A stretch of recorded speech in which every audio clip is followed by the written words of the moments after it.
নমস্কার বন্ধুরা, উদিত creation design by Tania. আমি তানিয়া আজকে তোমাদের জন্য নিয়ে চলে এসেছি 2 নম্বর ক্লাস। তো গতদিন আমি 1 নম্বর ক্লাসে দেখিয়েছিলাম যে একটা সেলাই শেখার জন্য আমাদের প্রয়োজনীয় ইকুইপমেন্ট কি কি দরকার, প্রয়োজনীয় সরঞ্জাম কি কি দরকার, সেই সমস্ত জিনিসগুলো তোমাদেরকে আমি বলেছিলাম। যারা সিরিয়াস ভাবে হাতে ধরে সম্পূর্ণ সেলাই শিখতে চাও শুধুমাত্র এই কোর্সটি তাদের জন্য।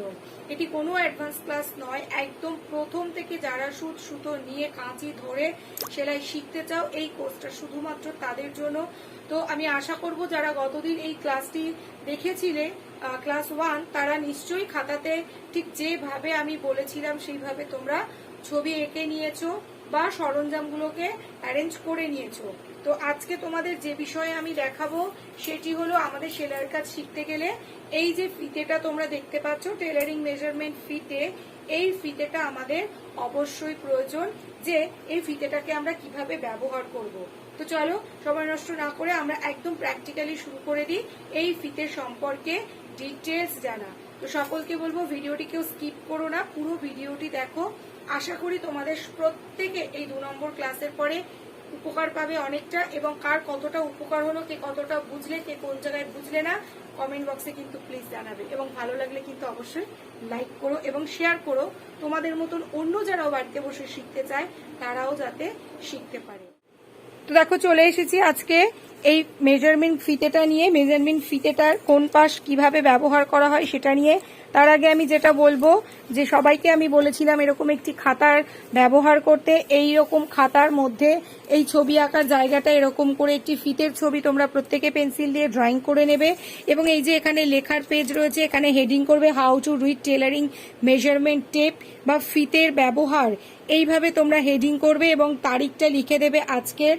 একদম পুরো সিরিয়াল বাই যারা এই পদ্ধতিতে চলবে, আমি গ্যারান্টি দিয়ে বলছি তারা অবশ্যই তোমরা সেলাই সম্পর্কে শিখতে পারবে। তো কেউ সময় নষ্ট না করে চলো আমরা শুরু করি এবার।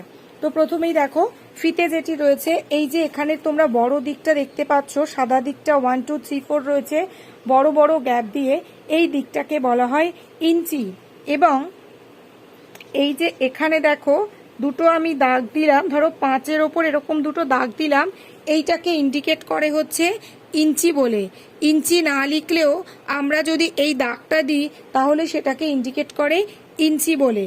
এবার দেখো এই যে ফিতের আরেকটি মাথাতে রয়েছে, উপরে বড় বড় গ্যাপ রয়েছে, এগুলো হচ্ছে ইঞ্চি। নিচে দেখো ছোট ছোট ছোট ছোট দাগ রয়েছে, সেগুলোকে বলা হয় সেন্টিমিটার। তো আমরা যখন কোনো কাপড়কে মাপতে যাব তখন কিন্তু আমরা সব সময় সে কাপড়টিকে সেন্টিমিটারে মাপবো, আমরা কিন্তু ইঞ্চিতে খুব একটা কেউ মাপি না। দোকানে কিনতে গেলেও যদি বলে তোমার কতটা কাপড় লাগবে, সেক্ষেত্রে আমরা বলি যে আমাদের 2 মিটার কাপড় লাগবে, 1 মিটার কাপড় লাগবে। তো সেক্ষেত্রে কিন্তু আমাদের তখন এপাশ থেকে মাপেন না, তারা কিন্তু এই সেন্টিমিটারের দিক থেকে মাপেন।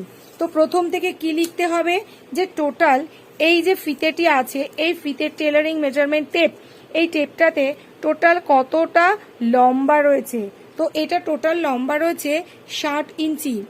টোটাল লম্বা রয়েছে 60 ইঞ্চি। এখানে তোমরা দেখতে পাচ্ছ 56, 57, 58, 59 এবং 60। 60 ইঞ্চি রয়েছে এই টোটাল ফিতেটি। এবং যদি বলো তোমরা সেন্টিমিটারে কতটা রয়েছে, দেখো 151 এবং 52, 152 সেন্টিমিটার এই ফিতেটি রয়েছে। তো কি করতে হবে, কত সেন্টিমিটার রয়েছে এই ফিতেটি, সমান সমান 152 সেন্টিমিটার সিএম। এবং কত ইঞ্চির রয়েছে এই ফিতেটি, 60 ইঞ্চির রয়েছে এই ফিতেটি। এবার দেখো মোট 60 ইঞ্চি সমান সমান কত ফুট, 60 ইঞ্চি সমান সমান 5 ফুট।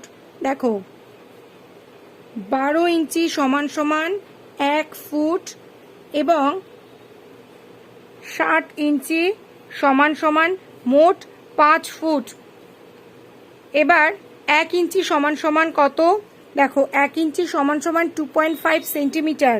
এখানে তোমরা দেখো 1 ইঞ্চি সমান সমান এই যে 1 ইঞ্চির দাগ রয়েছে এখানে, ঠিক তার সমানে দেখো 2 আর 3-এর মাঝের দাগটি রয়েছে, মানে এটি হাফ। তাহলে 2 এবং হাফ, আড়াই। 1 ইঞ্চি সমান সমান 2.5 সেন্টিমিটার, সরি 2.5 সেন্টিমিটার। এবং 1 মিটার সমান সমান 100 সেন্টিমিটার।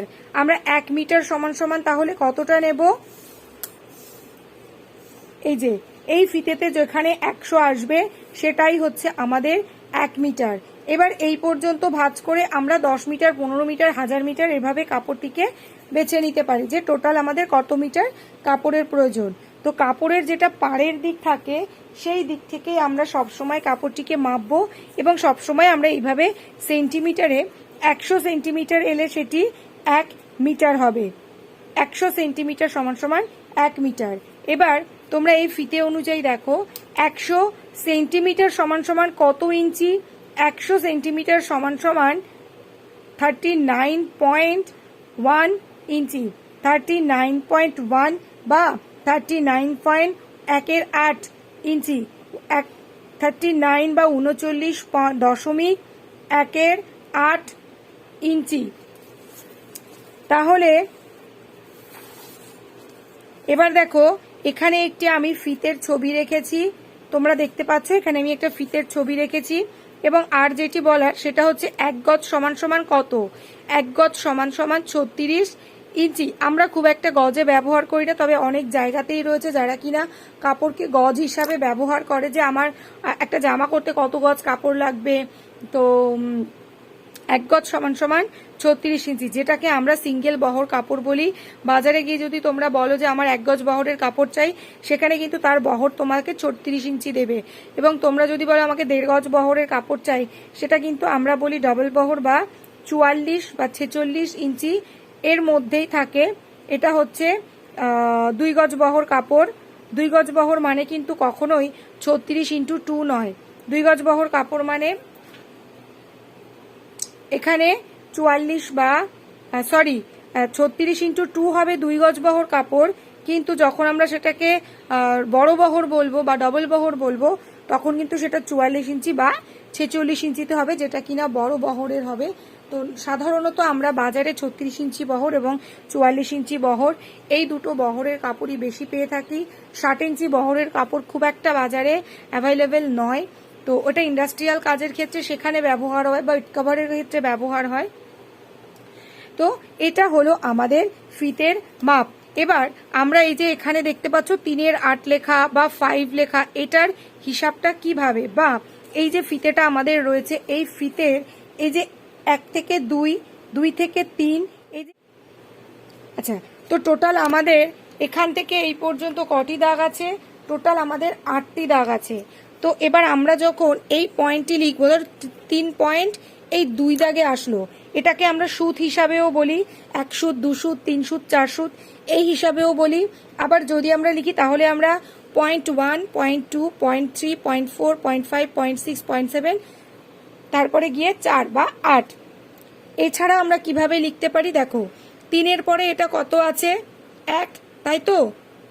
1, 8, 8টা দাগের মধ্যে একটা সুত। এটা কত আছে? 2-এর 8, দুটো দাগ, 8টা সুত, 8টা দাগের মধ্যে দুটো দাগ। এটা কত আছে? 3টে দাগের মধ্যে 8 আছে। এটা কত আছে? 4টে দাগের মধ্যে 8টা দাগের মধ্যে 4টে দাগ। এটা কত আছে? 8টা দাগের মধ্যে 5টা দাগ। এটা কত? 8টা দাগের মধ্যে 6টা। এটা কত? 8টা দাগের মধ্যে 7টা, তাই তো? 8টা দাগ আর লিখবো না আমরা, কারণ তারপরে আমাদের সেটি 4-এর ঘরে, 5-এর ঘরে, 6-এর ঘরে যে কোনো একটি দাগে চলে যাবে। প্রথমটা আমরা কি লিখবো? 1-এর 8। পরেরটা আমরা কি লিখি? 2 দিয়ে দেখুন 8কে কাটাকাটি যায়। তো এটাও কিন্তু আমাদের একটা সায়েন্সের ফ্যাক্টর, এটাও কিন্তু আমাদের একটি অঙ্কের বিষয়। এটাকে কাটাকাটি করলে কত হয়? 1-এর 4 হয়। প্রথমটা হচ্ছে আমাদের 1-এর 8, এই দুটো কাটাকাটি করলে হয় 1-এর 8। তারপরেরটা হয় আমাদের 3-এর 8। তারপরেরটা এটা কাটাকাটি করলে 4 দুগুণে 8 মানে 1/2, যেটাকে আমরা 0.5ও লিখি বা হাফ বলে ইন্ডিকেট করে থাকি।